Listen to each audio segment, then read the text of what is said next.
Hello, everyone, and welcome to Passionate People and Preposterous Peeves. I'm your host, Ike. I'm here with Dan. Say hello, Dan. Hi guys, how's it going? How you doing today, bud? Pretty good. Guess it's tonight now as we're recording. Shh, don't give any secrets to the listeners. All right, you ready to get into the long form section of the interview? Yeah, let's do it. All right, let's start off with the old classic. It's your favorite dad joke. Okay, so a rope walks into a bar and sits down at the bar, and the bartender says, "Hey, we don't serve ropes in here." And the rope is pretty upset, but he walks out of the bar. And when he gets outside, he has an idea. So he throws some dirt onto his collar, ruffles up his hair, walks back into the bar. And the bartender says, "Hey, didn't I just tell you to leave? We don't serve ropes in here. You're a rope, aren't you?" And the rope says, "No, I'm afraid not." Oh, I didn't see that one coming. It's a good one. It is a good one. I'm a big dad joke fan, so there was a lot of competition. You had to wean him down over many different iterations. I like that. All right, so do you have a favorite underutilized word in the English lexicon? Um, I love the word ensnare or ensnared. Um, I'm a big Lord of the Rings fan, and there's one line I love from Lord of the Rings where Galadriel, I think, is describing how the ring came to um, Bilbo, and she Mm-hmm. says it ensnared a new bearer, and I love that line. Yeah, that is awesome. As if he is not the one that chose it, but rather that it chose to become his, as it were, I guess. Yeah, like the way that whole introduction is taught, or is told, is like from the like perspective and agency of the ring, which is really cool. Yeah, it adds a whole new kind of like angle to appreciate the story. Yeah. So I guess that kind of leads into one of the next questions. Growing up, what was your favorite book?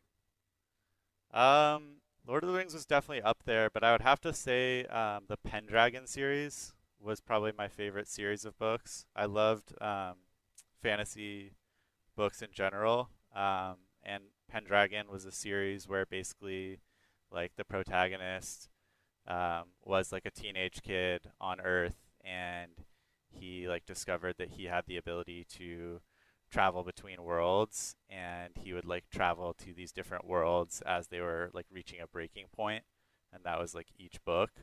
Um, and he would like have to try to figure out and solve whatever the issue was in that world, and all the worlds were interconnected.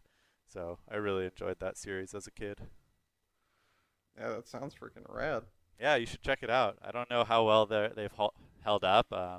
Haven't taken Yeah, a look at them for probably close to 15 or 20 years, but I loved them when I was a kid. that's awesome. Is there a movie that when you're flipping the channels you'll never skip? It's got to be My Cousin Vinny. I love that movie. Oh yeah, Yeah, love that movie, and there's so many great scenes, especially towards the end of the movie. So like once the movie's on, you got to get to those scenes. is that a movie that? So slight spoiler alert. Dan is a lawyer. Is that a movie that you liked before you were a lawyer, after you were a lawyer, or has changed like your appreciation of that movie since you've become a lawyer? I would say I loved that movie before I was a lawyer, loved that movie when I was in law school, loved that movie after I became a lawyer. Um, it's Has your appreciation for it changed, or is it kind of still stayed the same as just a great movie, like regardless of being in law, as honestly, it were? it almost made me appreciate the movie more going through law school. Because some of the great courtroom scenes with Vinny, obviously they're pretty unrealistic and would almost not never happen like that in the real world. But a lot of like the legal aspects of what he is doing and like what is going on in the courtroom are fairly accurate. Like the way he's conducting a cross examination of the witnesses is like plausibly the way you could do it in court. So Mm. whereas when I watch a lot of courtroom stuff now, I'm just like cringing because of how incorrect everything is. With that Yeah. one, like the part that is unrealistic is just like how ridiculous everything is, but the actual legal like procedures are somewhat reasonable. So, Given like a Hollywood lens, it matches up as much as one would expect one to, with adding that kind of flair for the dramatic. yeah, exactly. So, I totally that's got to be my number one movie I would never switch off. It truly is, for those listeners who haven't seen it. It's truly amazing, and definitely I think it's probably one of the most like underutilized Ralph Macchio movies that is ever. So definitely, I concur with that assessment. If you had to evacuate your house, what's the first thing you would grab? Definitely grab the dog. No question about that. Although my fiance would almost certainly have grabbed the dog first. So I guess grabbing my fiance's hand as she's holding the dog would probably be the more accurate answer.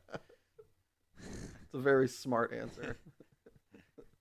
I'm uh I'm under contract here. It's kind of the answer that I need to give.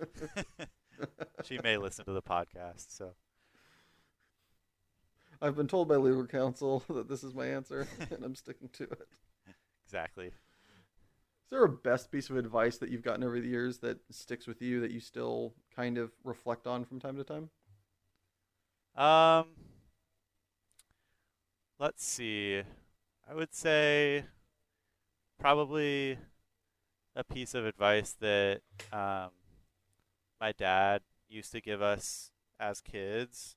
I don't know exactly what it was word for word, but basically just um, like anything that you're gonna do a good job at it. If you're not gonna do a good job at it, it's why are you even doing it? Um, so something along those lines of basically like, yeah, if you are going to take the time to do something, you might as well do it well. Hmm. Growing up, I had a very similar kind of. Uh, it was a lot more practically drawn out, but I think it had the same kind of rhythm to it as well, which is like the whole like measure twice, cut once kind of thing. Of you don't want to be taking an improper action that is not going to yield a result that you're willing to stand by, sort of thing.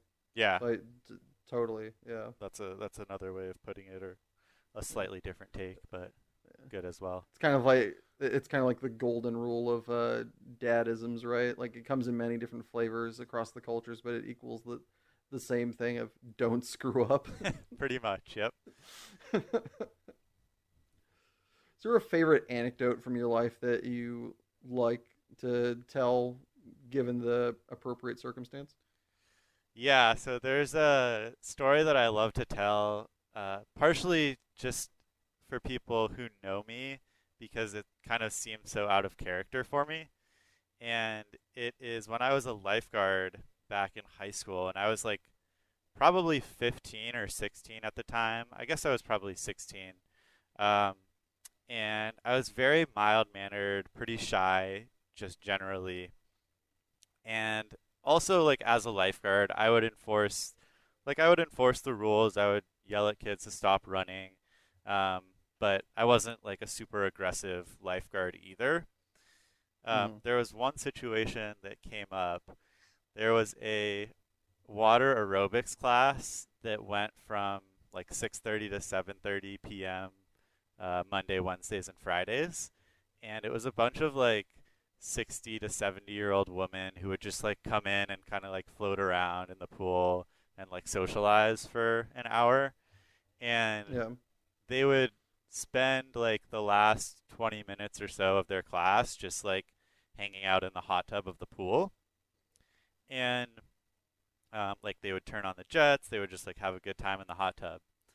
And the way the pool's schedule was structured, on Mondays and Wednesdays, kids were not allowed in the pool like at all after 6 p.m. So they just like had the whole pool to themselves. They had the whole hot tub to themselves. But on Friday, Friday was like kids all day. Like kids can be there if they want to. But most of the time, like kids wouldn't be there at like after 6 p.m. anyway. So it was mostly just kind of them doing their thing. We had a rule at the pool that we lifeguards had to enforce, which was no jets on in the hot tub while there are kids in the hot tub.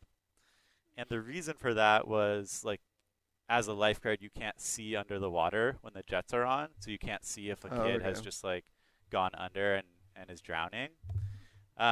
So a perfect storm of events came one Friday evening when these women are finishing up their water aerobics class and they're excited for their normal 20-minute hot tub with the jets on. They go into the hot tub, they turn on the jets, and like there happen to be like two kids at the pool that day, and the kids run over and go into the hot tub. And so, as the lifeguard, I very respectfully, as a 16-year-old kid, walk over and I was like, "Hey, like tonight is kids' night. These kids are allowed to be in the hot tub, but as long as they're in here, the jets have to be off." And I go over and turn off the jets, which are a button that you have to get out of the hot tub to turn on and off. And then I walk back over to where I was seated, maybe like 50 feet away. And then, like I, 30 seconds later, I just see one of the women get out of the hot tub, turn the jets on, and go sit back down. And so here's me. I'm like a 16-year-old, very shy. I walk over, and One that respects his elders. hey, like more stern this time. I was like, hey, I just told you guys that as long as the kids are in here, the jets have to be off. And I go and turn the jets off again. And I walk back my 50 feet to my post. A third time, the woman gets out, turns on the jets, and sits back down. And I just This is the lost same woman? my mind. This is the same woman the whole Same time? woman. But there were like four of them in the hot tub. Yeah. And I just walk over, I turn off the jets, and I'm like, if anybody touches this button while there is a child in this hot tub, you will all be banned from this pool. And that was effective in the end. Oh, that's so great. Yeah. Turns out precocious people don't don't change as they age. The moral of the story. Oh, that's And awesome. the next best part of the story is as I like walked away that 50 feet the last time, I just felt fantastic about myself. I was like, wow, this feels great. And on that day, Dan learned that he wanted to be a lawyer. Oh. It'd be awesome if you were like a pension lawyer or something like that that worked like specifically with older people. That would like make that story just like way too like real and cinematographic. That's tremendous. Yeah, I love that story. Oh, that's great. This kid ain't gonna tell me what to do. That's that's amazing. Now, if you could guarantee one of your dreams, other than telling off for retirees about water jets in a pool, would come true, which one would it be? Um, I would say, um, I guess one of the dreams, it's not really my dream anymore necessarily, but um, as a kid, my dream, I guess you could say, was to be a sports announcer. I loved sports, especially baseball, and I used to like practice announcing baseball games. Like I would do it in the shower. I would just like do it while I was watching the game. Um, and I don't Were know. you the color commentator or the play-by-play? I was definitely the play-by-play, um, and I think that would probably be what I would have wanted to do. So I don't know. I think that being a sports announcer just in general would be an awesome job, Oh um, yeah. and I guess yeah, if the opportunity came up, I would still love to do it. So I think that's what I would go with. Can you hit us with your best practiced line for sports announcing? Oh man, Give us a taste. I'm out of Just close practice. your eyes. Just close your eyes and pretend it's a shower. High fly ball, deep left field, it's gone. That's awesome. Oh, that's so beautiful. All right, to make you regret that previous answer. In high school, who was your biggest celebrity crush? Oh, in high school. I don't know in high school. I'll go with college. Definitely Emma Stone. Solid answer. If you could work any of the jobs you've done over the course of your life, but get paid the same as the job where you made the most, which job would it be? Um, I think it would actually definitely be the job that I am doing right now, which is the job that pays me the most, which is being a public defender. It's a very happy coincidence. I haven't had too many jobs throughout the course of my life, and um, the few that I've had, so I was a lifeguard. Um, I've worked a bunch of different sort of like menial level jobs in the legal profession, which I wouldn't want to go back to. So yeah, I think the job I'm doing right now. Yeah, that's usually not one of those adjectives for a job that you want to return to. Menial. Yeah, not that they were necessarily menial, but they were a Yeah, lot of boring stuff that I don't want to go back to doing. totally. Is there something that you regret not having done or tried before you graduated high school or college? um, let's see, not having tried. Um, Not really, to be honest. I can't think of anything off the top of my head that I regret not having done in either high school or college. Yeah, I throughout most of my childhood, high school, I was just playing a lot of sports, and I loved doing that. Um, and then, yeah, no, I can't think of anything. Nice. That is the best answer, Yeah. potentially. Is there something that you find yourself bad at that you haven't put into the time or haven't been able to put in the time yet that you'd like to be better at? Um, I guess one of the things that I'm actually really bad at is trivia.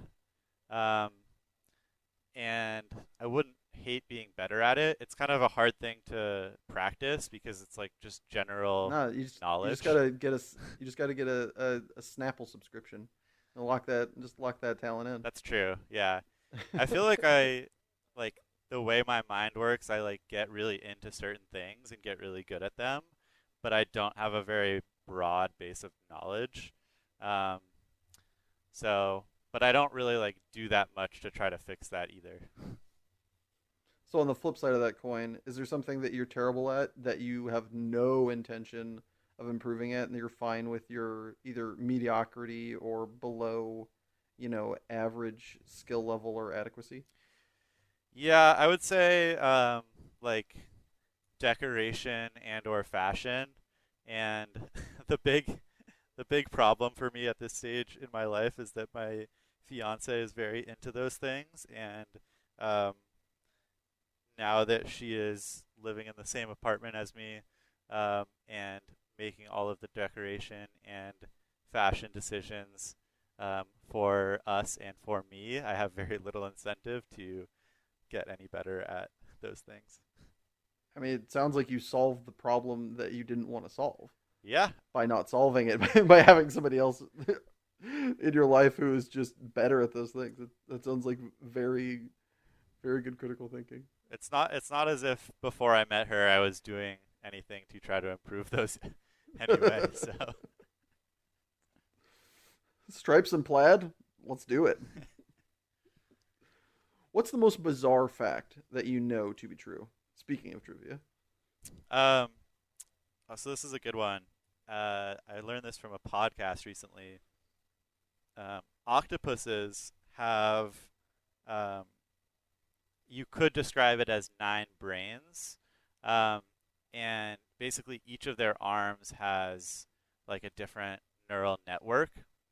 And if you cut off an octopus's arm, it can still go around doing things by itself, like hunting, and like be self-sustaining for like a short period of time. Hmm. The arm can just do all this by itself, and Yeah, then eventually will like run out of juice and just like its battery life will just kind of eventually like dwindle down. that I think so. I think that scientists, from what I gleaned from this podcast, scientists don't really completely understand how octopuses function. Um, I really hope that's because they don't go around chopping their arms off because that they would be bad people if they did. I hope so too. But according to this podcast, the octopuses have some arms that, so each of their arms have a different personality, and some Oh, arms are fascinating. like more aggressive, or like some are more like shy than other arms. There's an octopus out there with seven like law following arms and then one kleptomaniac arm. Just like can't stop it from stealing stuff. I just love the image of like an octopus who's like half of his arms are like trying to swim forward and half of them are like trying to slow down. He's having a mental breakdown because there's one brain stuck in the middle that can control the other eight. That'd be amazing. So if you found yourself hypothetically with a on a day with no obligations, there's nothing that just happened, there's nothing on the horizon. You have an empty calendar and you have 24 hours in this vacuum. What do you do with those 24 hours? Um, Definitely going to be a combination of a few things. Definitely going to spend a fair amount of the time laying down, um, playing video games, um, just like hanging out and basically doing nothing. I do a lot of sitting throughout the day with my job and stuff like that. So just being horizontal is very much appreciated. I would definitely go out to eat with my fiance. I love spending time with her, and I love eating out at restaurants. So that would definitely be a part of my day. And then um, Any probably particular cuisine that you would search out? definitely some sort of Asian food. Probably my favorite place that we have around here is called Pinto Thai. Um, Really good Thai restaurant in Oakland. So most likely be going there. And yeah, I think that's pretty much it. Would get some snuggle time with my dog in there as well. Sounds like a pretty great day. Yeah. So this far into your life, with all the decisions that you've made, is there something that you wish you had started sooner that you do currently? Let's see. Started sooner than I do currently. Um, Not too much really. Yeah, I think in terms of like my work life, I pretty much started it as soon as I could. So I got there pretty quickly. In terms of the stuff that I do for fun, the games that I play, I also started those pretty early on. So no, I don't think there's anything I wish I had started sooner. All right. Let's flip that car around. Is there something that you wish you had that you have quit or ceased to do that you wish you had ended sooner than you did?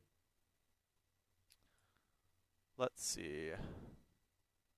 Not really too much, to be honest, either. In terms of that, I can't even think of anything in my life that I've really completely quit. Um, I guess if I can flip the question around and make it a new question, I don't know if I'm allowed to do that.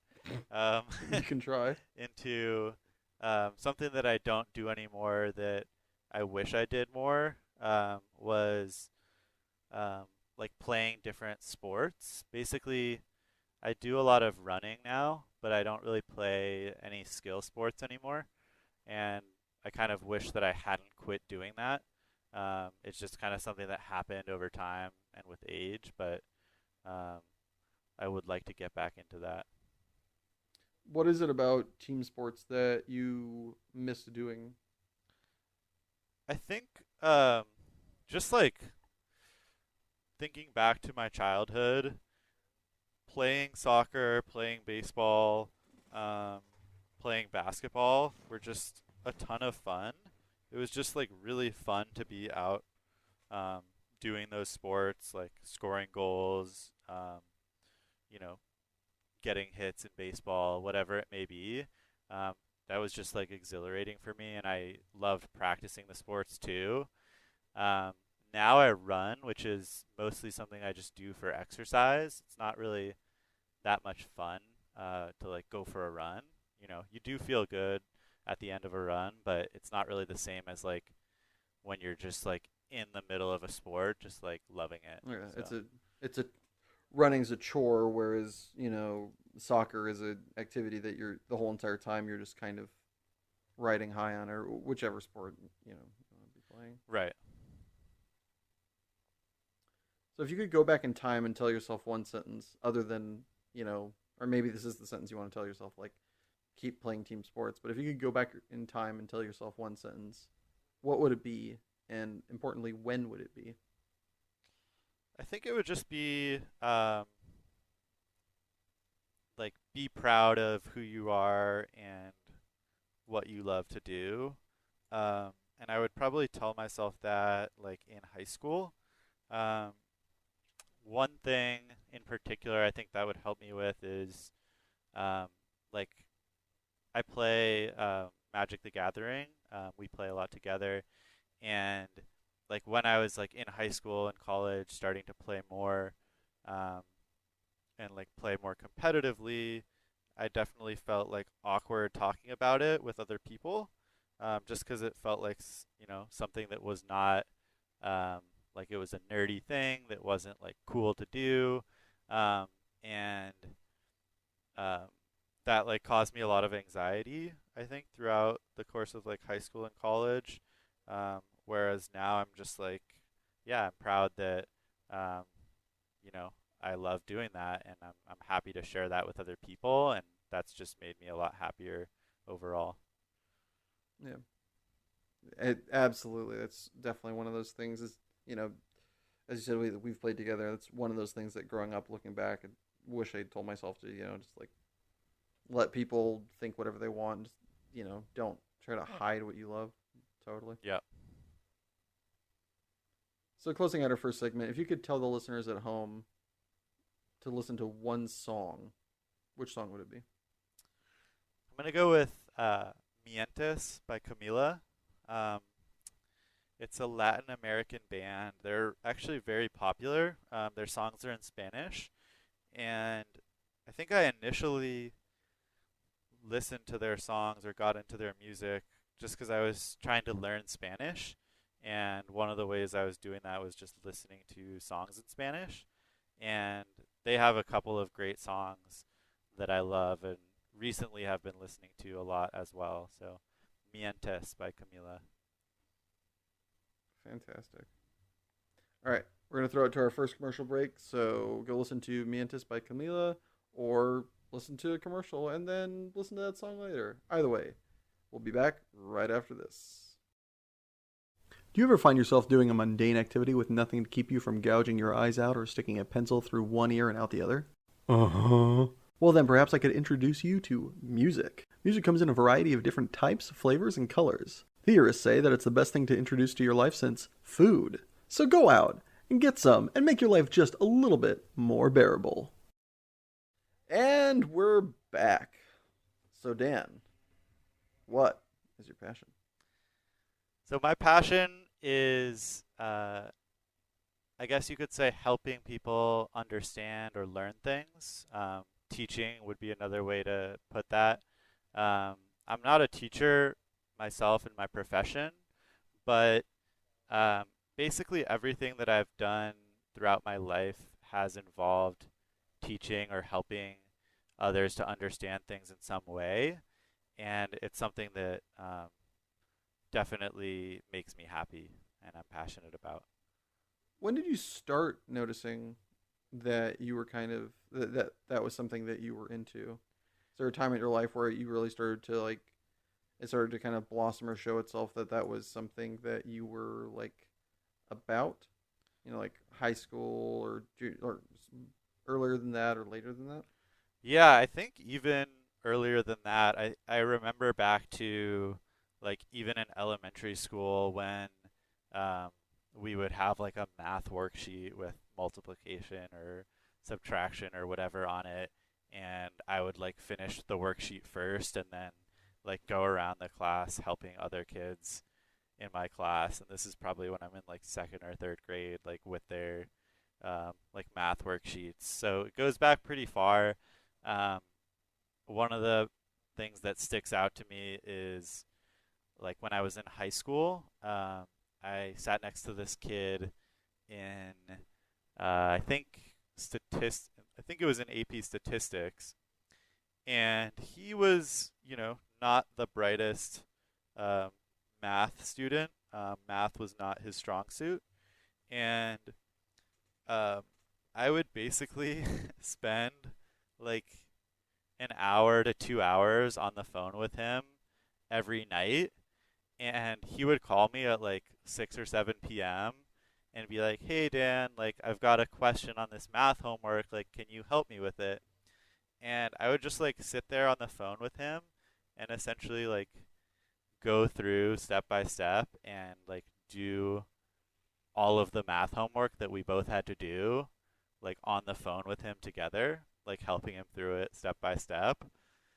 And then I would like get off the phone and I'd be like, "Oh, I need to do the math homework." And I would just like take out a piece of paper and like just like in like 15 minutes like write down all the things that I had already figured out, like going through them over the phone with him. But like that experience was definitely something that I enjoyed doing and was like always happy to do. And I think that's kind of when I realized that, teaching or helping people in that way was something that I was good at and something that I wanted to do, you know, kind of whatever path I took in my life. So how does that, as a public defender, how does that kind of come up in your daily life? Like, how do you still get to exert and fulfill that passion with the way you do things now? I think there's a lot of ways actually where that kind of comes through in the work that I do. I think the most obvious and easiest way is just when I'm helping other coworkers with their work. So when they have questions, when they are writing a legal motion that I know a lot about and I can help them with, um, that's definitely one time when it comes up. Another time is when I'm explaining things to my clients. A lot of my job is explaining to my client the way that the process is going to play out for them and helping them to kind of understand what's going on and what decision they ultimately need to make. Um, and then finally, when I'm actually in front of a judge or a jury, a lot of my a lot of my job is to basically teach or help that either the judge or the jury to understand the concept that I'm talking about. So, a good example that has come up for me in a couple of recent trials that I've done is part of my job as a defense attorney is to explain the presumption of innocence to the jury. So the idea that every person is basically innocent until they're proven guilty, and explain how that plays out in the courtroom. And uh, when you're in a trial, one of the times, the first thing you do in a trial is you essentially get to have a conversation with the different prospective jurors, the different people who might serve on your jury, and you get to ask them questions. They sometimes will ask you questions. So there's a lot of that teaching going on in that forum as well. Wow. I've somewhere between not been lucky enough or been unlucky enough to have not been on a jury, so I didn't really know how much of that is like taking place. That's really fascinating. Yeah, I actually would love to be on a jury. It's a lot less likely for me now because any criminal case, I'm going to get kicked off the jury since I'm a Yeah. defense lawyer. But um, I think it would be really fascinating to be a to be a juror, and like get to go through that whole process. So to take a small side tangent for a second, why would you be kicked off of a criminal as like a juror for a criminal case? Basically, when during jury selection, each side gets some number of challenges where they can essentially just remove a juror for no reason or for any reason, with Mm-hmm. a few exceptions. You can't kick a juror off because of their race, but you can kick a juror off because you don't like the way that the juror looked at you. So you don't really have to give any good reason. You can just say, I don't want that juror to be on this jury. Yeah. So, you know, um, because of the work that I do, I have developed definitely a very defense biased opinion of the criminal justice system. I would, in general, prefer to see people not be put in jail as opposed to be put in jail, and that would definitely affect the results of whatever case that I heard. I would be more likely to find somebody not guilty than to find somebody guilty. And a prosecutor is going to know that. In general, a Mm-hmm. defense attorney is not who the prosecutor is going to want to be on the jury. So I would get kicked But I off. mean, wouldn't it be possible for you to? I mean, obviously, it's still very unlikely, but wouldn't it be possible if they had both used all of their kind of nose or like their kind of like if they both played if both sides had played all their cards to remove potential jurors and you were just like the last one to kind of fill the slot, or is that not really how that works? Am I misunderstanding it? No, you're right about that. It is theoretically possible. That's one of the reasons why we generally try not to use all of our challenges, down to the very last one, because you really don't want to have that happen to you. But it's definitely possible that that could occur. Pretty unlikely, though, I would say. So, are there any other non that like kind of favorite non-obvious aspects to since we're talking about kind of explaining, you know, courtroom proceedings or the legal system? Are there any other non-obvious aspects similar to like the challenges that people might not know that you kind of enjoy or find yourself commonly explaining to jurors or clients? Let's see. So I think the presumption of innocence, I'll get into this a little bit more. I mentioned it earlier. This is um, one of the biggest ones and one of the ones that I spend the most time explaining, because I think it's one of the most important ones. And to give you a little insight, the example that I will give for jurors is, um, imagine the person who you trust most in the world.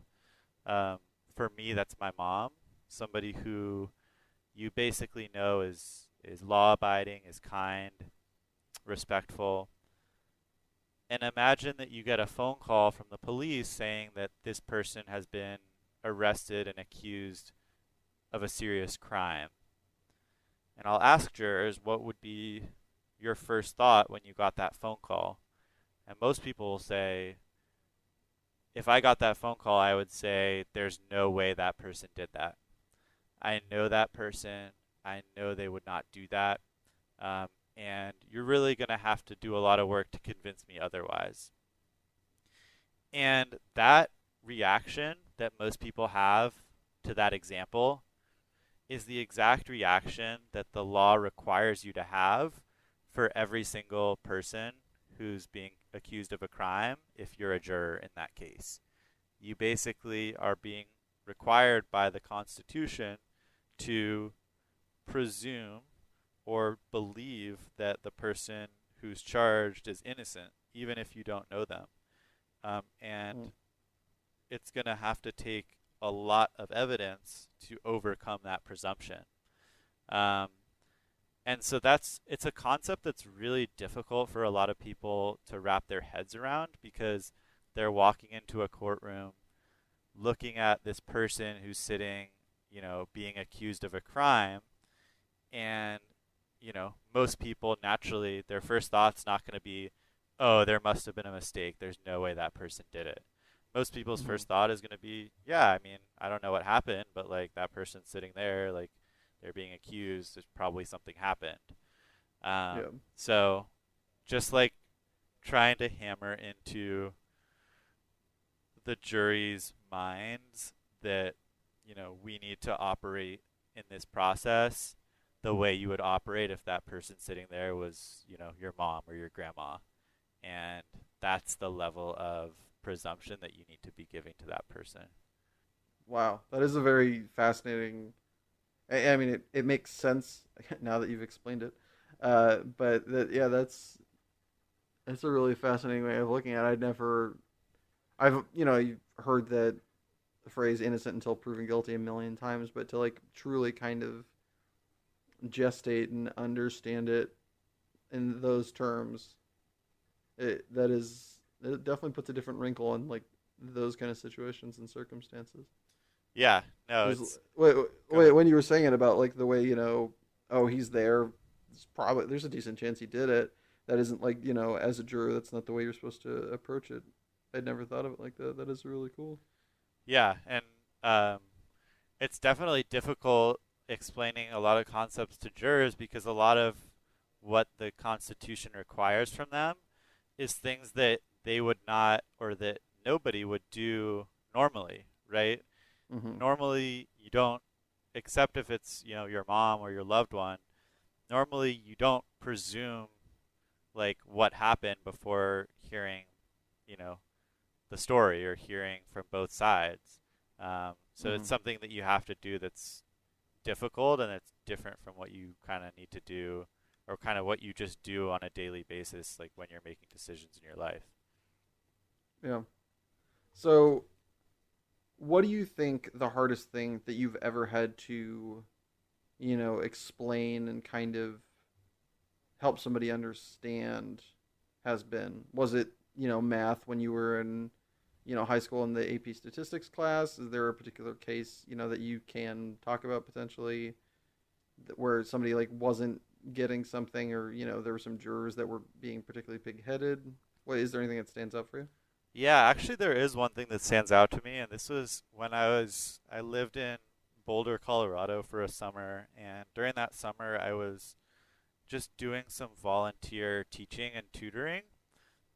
And one of the students that I had was this kid who had uh, graduated from high school, and he was trying to pass some sort of like basic competence exam for whatever work or school he was trying to do next. I don't remember what it was, but it was a fairly basic kind of competence level exam, and he had gone through the public school system. It clearly had not been for him.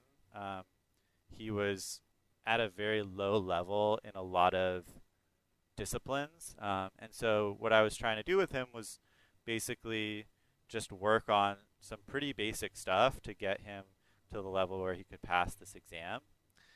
And like this was a kid, so he was probably 18 or 19 years old, and he didn't know, for example, how to add, subtract fractions. Something that I probably learned how to do in third grade or something like that. Mm-hmm. And explaining those really basic concepts to him was really, really difficult because it was something that I kind of just took for granted. I never had to like think about how to explain what a fraction is to anybody, or how to explain, you know, why is it that, you know, um, you have to make it so that the denominators are the same before you subtract two fractions. Um, and like just trying to figure out how to explain that to him was extremely difficult because it was not something that I had ever had to work through myself, or at least not in the recent past. I Mm-hmm. think it's oftentimes easier to explain things like, um, more complex problems when you've yourself had to learn them and go through that process recently. Whereas, like, I just found that so challenging to explain, you know.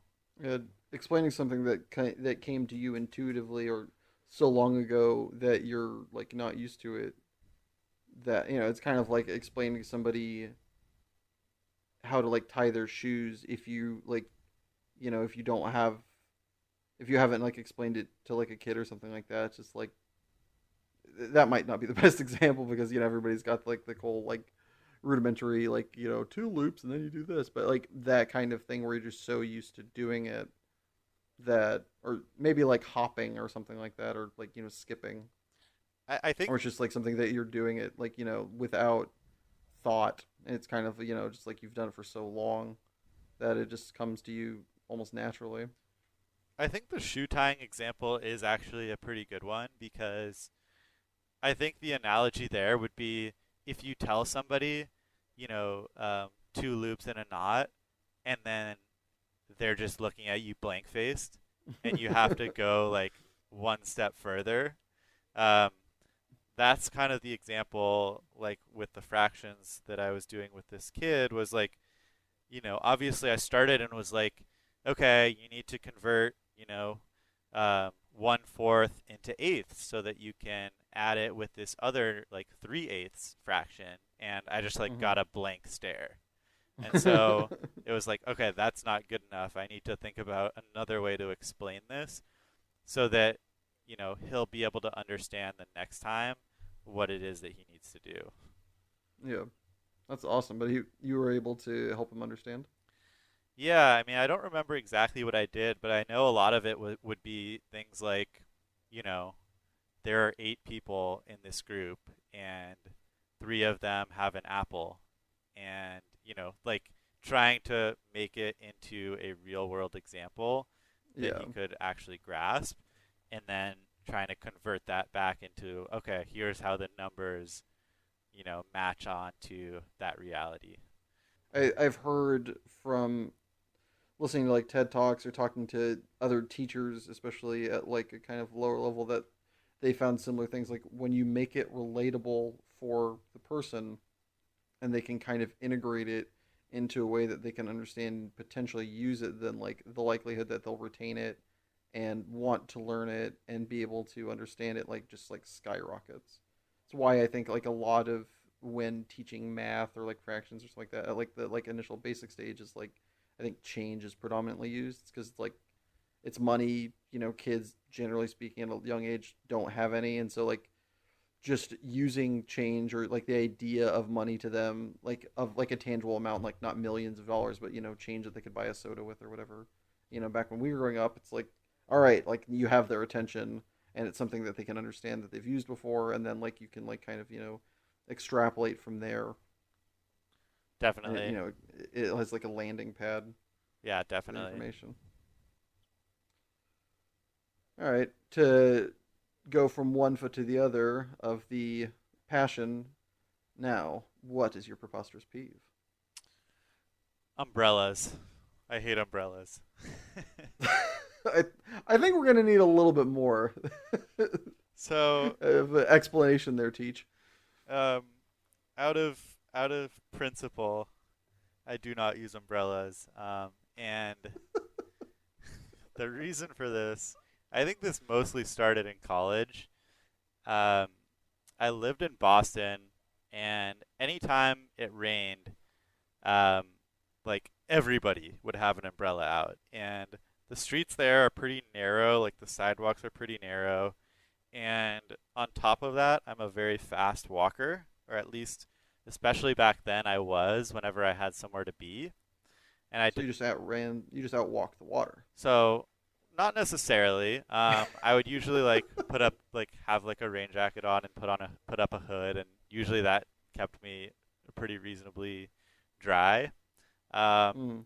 but being a fast walker in a crowded city where everybody has an umbrella is just like a nightmare because I would try to be like walking past people on the sidewalk and they would just be like getting their umbrella caught in the wind and like blowing in my face. They would just be like swinging it around because they just have no regard for what's within like 15 feet of them and just like smacking me in the face or like spilling water all over my face.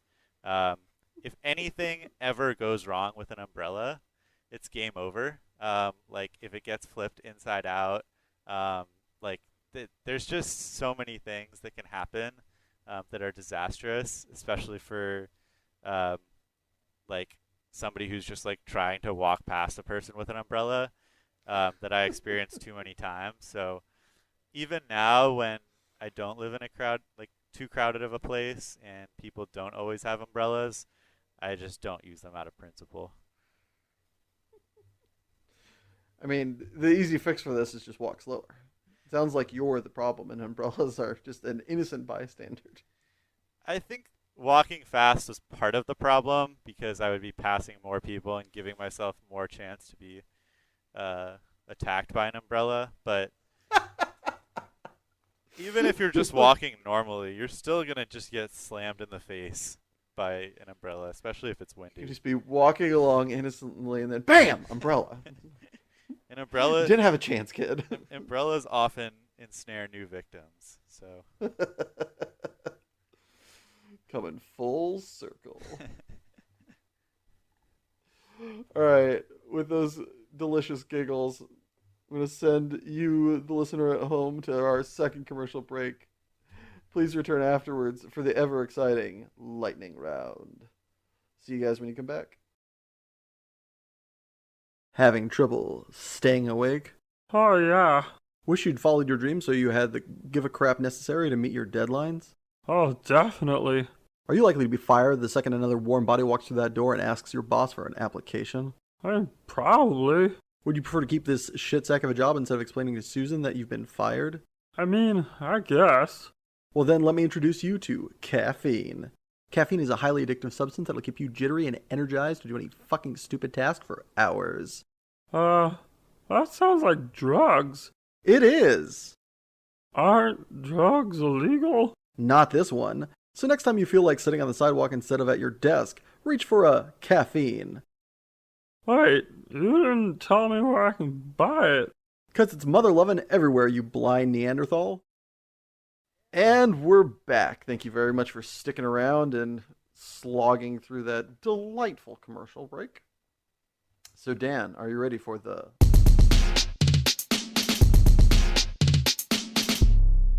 lightning round? I'm ready. All right, listeners at home, buckle up. Did you ever cheat on a test in school? No. Lions, tigers, or bears? Lions. Caffeine or alcohol? Alcohol. Are hot dogs sandwiches? No. Bow ties or suspenders? Bow ties.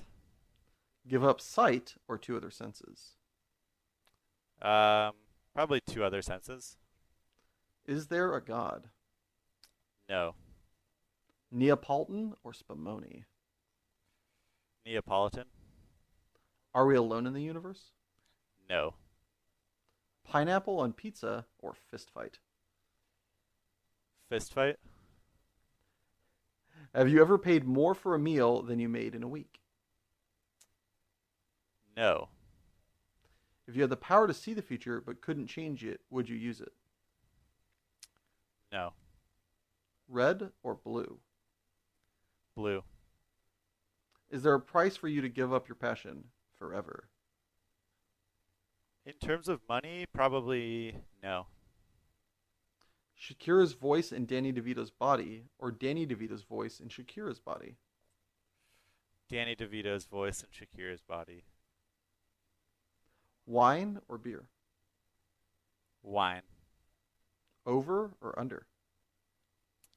Over. Salsa or Lindy Hop? Salsa. Congratulations, you made it through the lightning round. Now, what lightning round question would you like to ask me, and in turn, be asked to future guests? Dog or cat? Oh, cat. I won't tell my fiance you said that. Please don't. We should stay friends. So, anything you want to plug, recommend, places people could find you, or any content that you put out? I don't have any content that I put out, but you can always swing by the Alameda County Superior Court and check me out in action. Objection! Well, that's awesome. Well, thanks, Dan, for being my guest today, and special thanks to my editor, Richard Ashford, and my composer, Joshua Gibbons. And especially, thank you, everybody listening at home, or wherever you found the time to appreciate this. And if you want to listen to more, you can find more episodes put out every Monday on SoundCloud at Passionate People and Preposterous Peeves, or on YouTube at Passionate People ampersand and Preposterous Peeves podcast, all one word with an ampersand in the middle, because I don't know how to design a YouTube page. And remember, folks, love is free, hatred sucks. Don't be a jerk. Have a good one.